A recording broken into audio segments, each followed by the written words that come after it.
তো আমি গেছিলাম আমার বৌদি বাড়ি অষ্টমঙ্গলার্থে যেদিন আইসি সেদিন রাত্রে আমার বান্ধবী চলে গেছিল আমাকে বাড়ি আমার আইনবার, কারণ আমরা যাবো আজকে মায়াপুর, কারণ অনেক দিনের প্ল্যান ছিল সেটা আজকে সম্পূর্ণ হইব।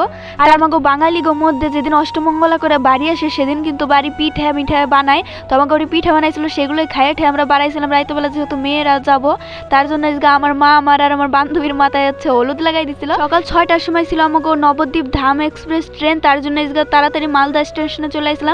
আর মালদা স্টেশনে এটা নিয়ে আমার দ্বিতীয়বার যাওয়া। আর সত্যি কইতে এত সুন্দর স্টেশন আমাকে বাড়ির কাছে আমি জানতামই না, এই যে যাই দেখলাম। আর আজকে আমরা একটা ভিডিও শ্যুট করতেছিলাম যেটা মায়াপুর যে কন্টিনিউ করতেছিলাম, কিন্তু সেই ভিডিওটা আর করা পারিনি। আমি ভিডিওতে দেখি যে মায়াপুরের সেলিব্রিটিরা যায় যে ভিডিও করে তাদেরকে আমরা ভিডিও করবে দেয়, কিন্তু সেইভাবে আমাকে আর করবে দেয় নাই, খুবই খারাপ লাগছিল। এজগা ট্রেনও চলে আইছিল। তারপরে দেখতে দেখতে এদিকে মামা বাড়ি ওজগা চলে এসেছিলাম ধুলিয়ান গঙ্গা, ধুলিয়ানে আমার মামা বাড়ি সবাই জানো। ওজগা যাই আমি আমার মাসিরে ফোন করলাম যে মাসি তোমাকে বাড়ির সামনে দিয়ে চলে গেলাম। তারপরে আবার আমি একবারে দেখাইছিলাম কাটোয়া স্টেশন। কাটোয়া স্টেশনটাও কিন্তু অনেক বড়। আর কাটোয়া আমি একবার ছোটোবেলায় আইছিলাম মামার বিয়ের সময় বরযাত্রী, ওই কাটোয়াতে আমার মামার শ্বশুর বাড়ি। ওজগা যে আমি আমার মামার কাছে ফোন করছিলাম যে মামা তোমাকে বাড়ির সামনে দিয়ে চলে গেলাম।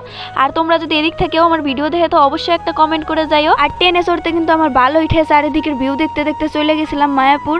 আর হচ্ছে আমি ট্রেনে উঠলেই আমার জানালা লাগে, জানালা ছাড়া আমার বসতে ভালো লাগে না, কিন্তু সারাদিন ট্রেনে ছিলাম, খিদেও পাই। দেখো তোমাকে হাতে কথা কইতে কইতে চলে আসি নবদ্বীপ ধাম। আর একবার ঘাটে এসে দেখা করলাম পার হয়ে যাওয়া লাগবে এখন ওই সাইডে। আর এই নদীতেই নাকি কালিয়া নাগ যে বিষ ছাড়াইতো আর যার মাথায় শ্রীকৃষ্ণ নৃত্য করছিল সে নাকি এই নদীতেই ছিল। তো এটা কতটা সত্যি আমি জানি না, আমার কাছে একজন কইলো তার জন্য আমি কথাটা কইলাম। আমি জানি না আদৌ এটা সত্যি না মিথ্যা, যদি তোমরা জানো তো অবশ্যই একটা কমেন্ট করে জানাইও। এই সাইড থেকে মায়াপুর ইস্কন দেখা যাচ্ছিল, ওইটা দেখে কিন্তু আমার খুবই ভালো লাগতেছিল। আর সত্যি কইতে আমি হচ্ছে কৃষ্ণ প্রেমিক, আমার মানে অনেক স্বপ্ন যে আমি বৃন্দাবন যাব। আর এইটাও একটা স্বপ্ন ছিল যে একদিন মায়াপুর যাব। মানে আমি নদিয়া ডিস্ট্রিক্টে অনেকবারই আইছি, কারণ নদিয়াতে আমার মাসি বাড়ি, কিন্তু এই মায়াপুর আর আসা হয় নাই। তো ফাইনালি আমার স্বপ্নটা পূরণ হয়েছে। আর সত্যি কথা মায়াপুর যে আমার কান্নাই চলে আসছিল, কারণ আমার একটা স্বপ্ন পূরণ হয়েছে। আর ওই জায়গা গেলে আলাদা একটা অনুভূতি, মানে মনোভাব আলাদাই হয়ে যায়। তো সত্যি কথা তোমরা যদি পারো একবার অবশ্যই এসো মায়াপুর ইস্কনে, কারণ কথাই তো কয় সময় থাকতেই কৃষ্ণ নাম করো। আর জীবনে এত অর্থ এত সম্পদ কামাই করে কি হইব যদি কৃষ্ণ নামই না করা পারো। তো আমি হচ্ছে বাউল গান করি, যাতে আমি বাউল গানের মাধ্যমে আমি শ্রীকৃষ্ণের চরণে ঠাঁই পাই।